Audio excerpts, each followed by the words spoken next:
Il veut m'épouser. Mais c'est moi qui dois tout financer. Salut, salut. Aujourd'hui, nous avons un sujet très important. Oui, c'est le cas d'une jeune fille qui a déjà réussi. Elle a son petit travail, elle prend soin d'elle-même. Vraiment, elle est indépendante. Et voici, un bon monsieur se présente et vient lui demander la main. Le problème, c'est que le monsieur ne travaille pas, mais elle aime le garçon. C'est elle qui doit dépanner le garçon. C'est elle qui doit pourvoir à tous ses besoins. Et même pour l'organisation du mariage, le garçon compte sur elle parce qu'elle a un bon boulot. Peut-être elle a même déjà sa maison. C'est l'amour, c'est l'amour. Est-ce qu'ils feront un bon mariage? Voilà la problématique. Oui, moi j'aime toujours qu'on aille à l'origine des choses. C'est Dieu qui a institué le mariage. Et lorsque nous observons, nous voyons la démarche que Dieu a entreprise pour le mariage. Premièrement, lorsqu'il a créé Adam, Dieu l'a placé dans un jardin pour qu'il puisse le cultiver, qu'il puisse l'entretenir. Dieu voulait que Adam soit occupé, qu'il puisse valoriser son talent, parce qu'il y avait en lui beaucoup de talent. Et Dieu l'a placé à un endroit où il devait valoriser ses talents. Donc il devait cultiver le jardin, prendre soin. Il était vraiment occupé. C'est après que Dieu a vu que, ok, je vois que Adam a bien compris sa mission de cultiver le jardin. Et Dieu lui a amené Ève. Vous voyez l'ordre divin. Selon le Seigneur, c'est que la première des choses, le garçon doit être occupé à cultiver son jardin. Le jardin ici ne signifie pas que tout homme doit rentrer dans l'agriculture. Non, le jardin, c'est ton lieu de travail, ton occupation, ce que tu fais. Le plus important pour le Seigneur, il veut que tu sois occupé, que l'homme soit occupé à faire quelque chose avant de penser à une autre personne qui va venir se joindre à lui pour continuer à cultiver le jardin. Donc, si vous n'avez pas un jardin à cultiver et vous partez amener une autre personne, c'est pour faire quoi? Pour être jobless comme vous? Non, je ne crois pas que c'est le plan de Dieu. Dans l'ordre divin, c'est que l'homme doit travailler avant de chercher une épouse.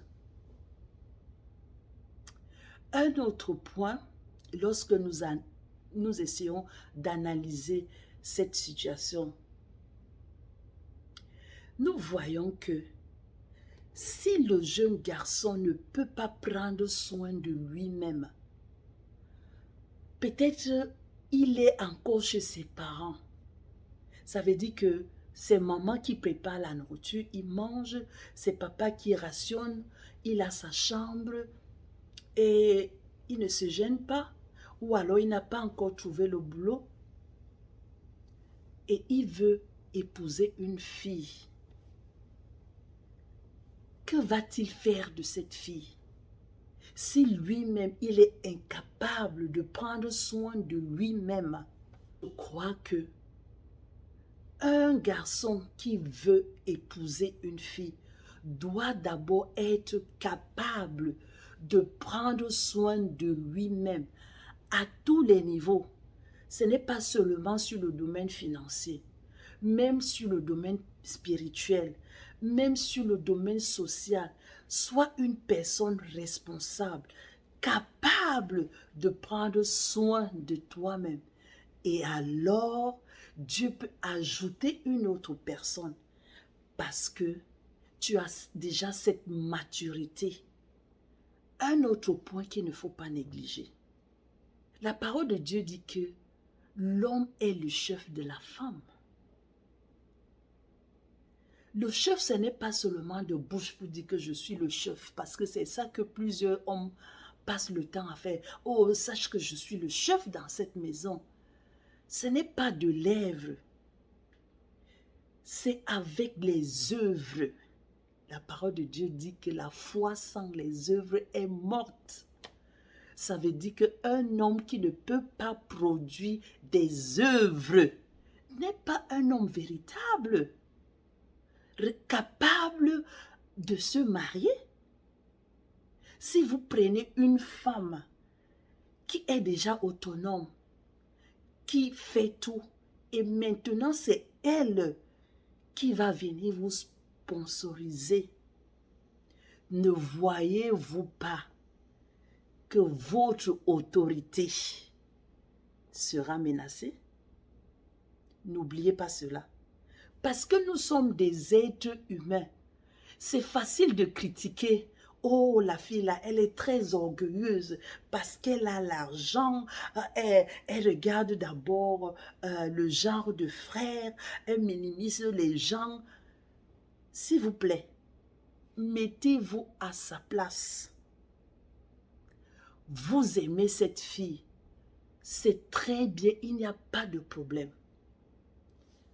Mais si vous l'aimez sincèrement, la première des choses que vous devez faire, c'est aller chercher du travail, une situation stable, capable de prendre soin de cette fille si vous l'aimez.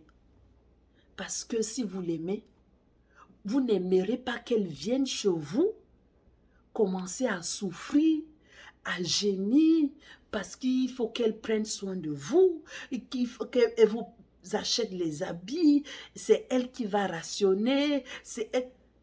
Comment est-ce que cette fille va vous respecter en tant que son chef? Elle peut le faire peut-être pendant une journée, une semaine, un mois, mais je t'assure qu'après, la pression de la situation va faire qu'elle commence à changer. Non pas parce qu'elle a un mauvais cœur, non. Parce que l'ordre des choses n'est pas respecté. Donc à vous, les hommes qui voulaient épouser déjà des filles indépendantes, bien nanties, bien, c'est pas mauvais. Moi, je ne combats pas cela. Mais s'il vous plaît, préparez-vous. Prenez la procédure que le Seigneur a établie. Allez cultiver votre jardin. Prenez bien soin de vous avant d'aller chercher une autre personne. Parce que lorsque vous irez chercher cette fille, après un an, je vous assure qu'il y aura des nouveaux venus. Ça peut être 1 ou 2 bébés à la fois. Imaginez cette situation. Donc Dieu, qui est sage et savant, qui connaît toutes choses plus que nous-mêmes, parce que nous aimons tellement raisonner, tellement donner des arguments. Oh, ceci, cela. Dieu connaissait tout cela. Mais il a établi un ordre, que lorsqu'on respecte cet ordre, vraiment, il n'y a pas de problème. Mon frère, va cultiver ton jardin. ce n'est pas une question d'argent. Être financièrement bien nanti. Je ne crois pas que ces filles indépendantes, bien nanties, cherchent déjà des hommes qui possèdent tout. Non. Je crois qu'elles cherchent des hommes travailleurs. Des hommes qui peuvent bien prendre soin d'elles. Des hommes avec qui ensemble ils vont cultiver le jardin pour un avenir meilleur, un avenir radieux pour elles et pour toute la famille. Ne soyons pas selfish, c'est-à-dire que ne pensons pas seulement à nous, parce que ton corps te gratte. Oh non, j'ai vu cette fille-là, elle est radiante, elle est belle. Sa voiture, je crois que si je l'épouse là, je serai bien. C'est pas mauvais.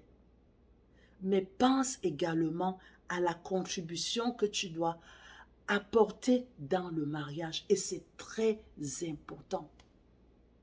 La charge du mariage ne doit pas reposer sur une seule personne. Sauf au cas où cela arrive lorsque vous êtes déjà marié. Ça, c'est une autre situation très différente. Ça veut dire que vous êtes déjà marié, tu travailles et après, le mari paie son travail et c'est la fille qui doit supporter les charges. Je crois qu'elle va bien comprendre. Et pendant ce temps, le garçon, le mari s'efforce à chercher le boulot pour soutenir la famille. Donc mes hommes, c'est pas mauvais de vouloir épouser une fille nantie, une fille bien posée, une fille indépendante financièrement à tous les niveaux. C'est pas mauvais. Mais s'il vous plaît, réfléchissez.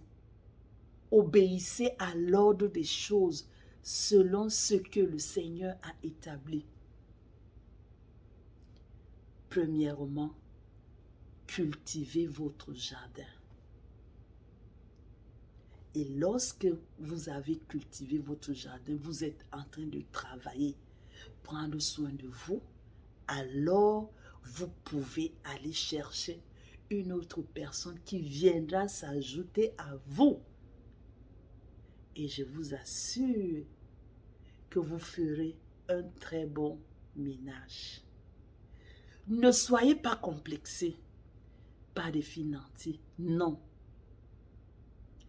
Mais usez de beaucoup de sagesse et de réflexion avant de vous avancer. Que le Seigneur vous bénisse.